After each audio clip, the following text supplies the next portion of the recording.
Hello, this is Mr. Huber. In this lesson, we're going to learn about evaluating expressions. Okay, so first some vocabulary. Math is a language. It's just like any language, you need the vocabulary, the terminology that goes with it to be able to fully understand it, along with the symbols. And we're going to talk about some of those symbols and things that we see in languages like math as well. So first, a couple terms. First, variable.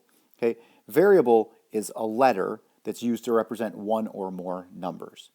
Okay, so we can plug a letter in place of a number in some expression. We're going to see what those look like in algebraic expressions.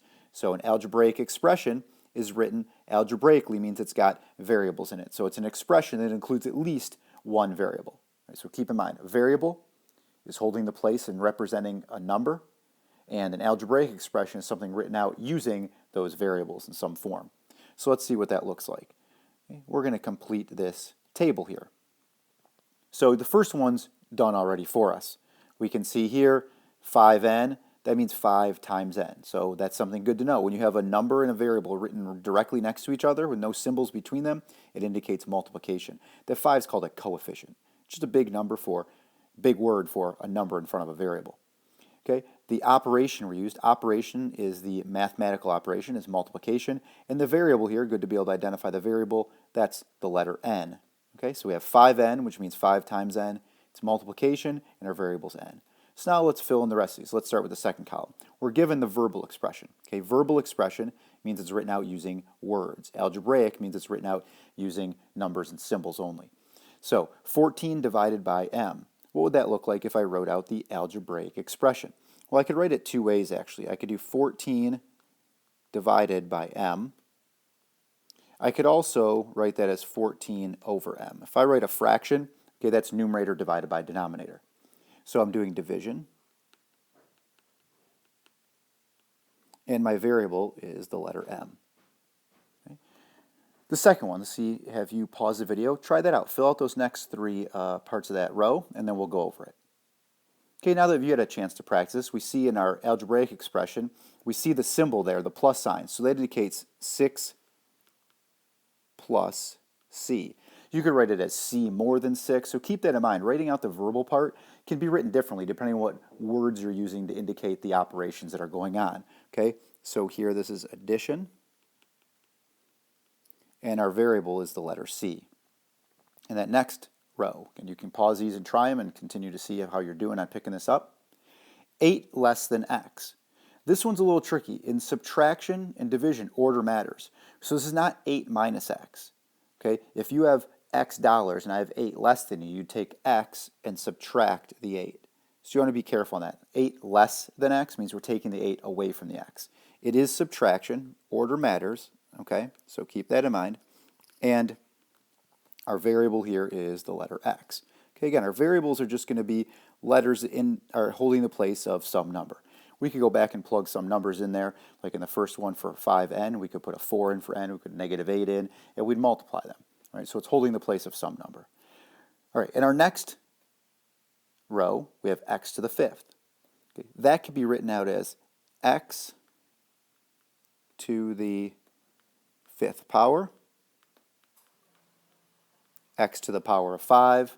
Okay, that's exponential, so that's exponential or power. Okay, the 5 is an exponent, our variable is x.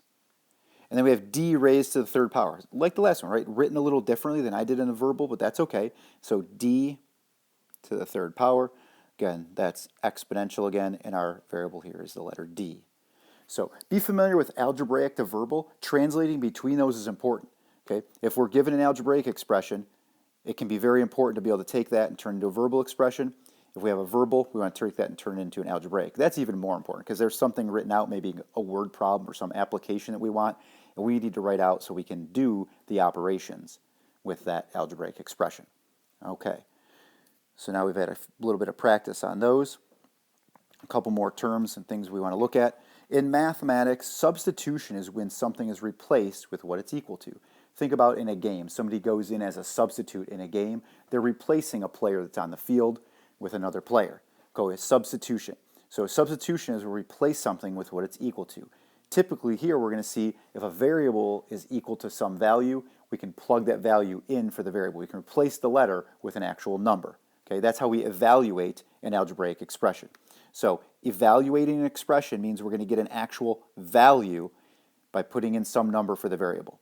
So anytime you evaluate, your answer is going to be a value, a numeric answer. Okay. Let's put this into practice. And again, as we go, you can pause each time as you want, see how you're doing coming along with these. We're going to evaluate these. So our final answer again is going to be a value number when n equals 3. So again, if n equals 3, that means we can replace the n with a 3 because they're equal to each other. We could write an n or a 3 and it would mean the same thing. So in this instance here, we have 13 times n. Okay, so with the 13 times n, we can take a 3 and put it in for the n.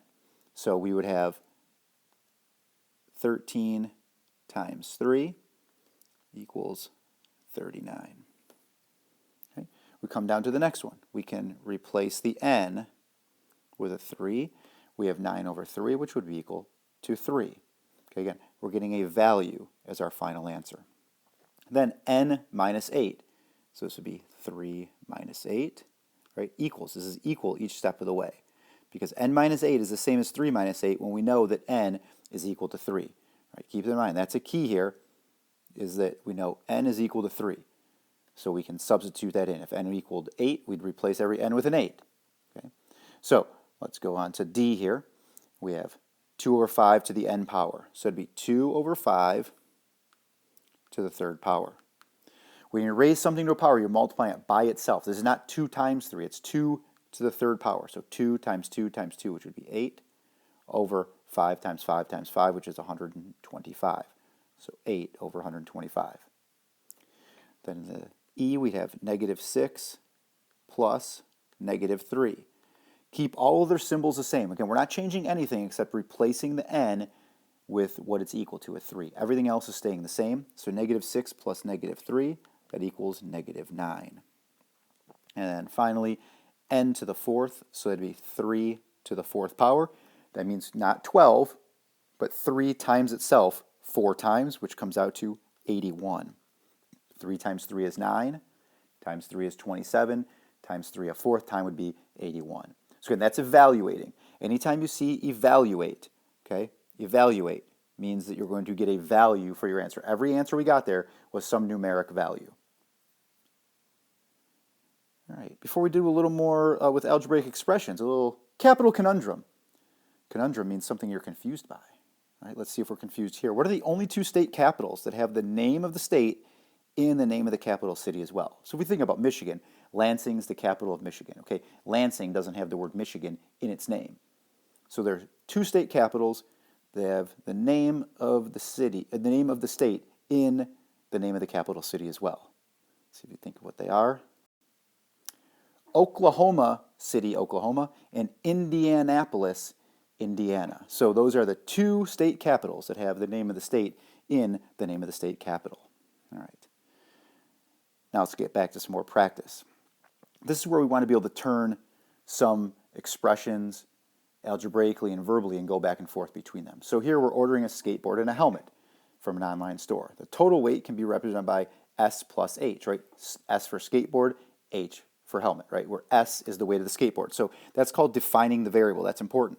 We want to say what S is. S is the weight of the skateboard. Define it. H is the weight of the helmet. So S plus H is a total, right? Here we could have the total weight is equal to S plus H. The total weight is equal to S plus H.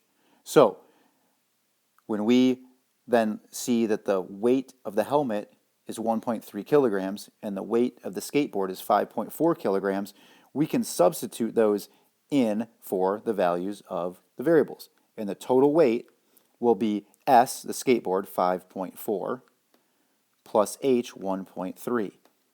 And we'd have a total weight of 6.7 kilograms. Okay? Substituting. Right? This right here is like saying S equals 5.4. Okay? The skateboard is equal to 5.4 kilograms, so we can replace it with what it's equal to. couple more examples. Again, pause, try these, and then as you replay the video, you'll see me do them and see if you're on the right track. So for this problem, each edge of a storage cube is 14 inches long.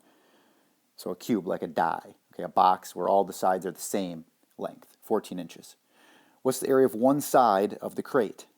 All right, so I'll do a little diagram here, although I'm not an artist.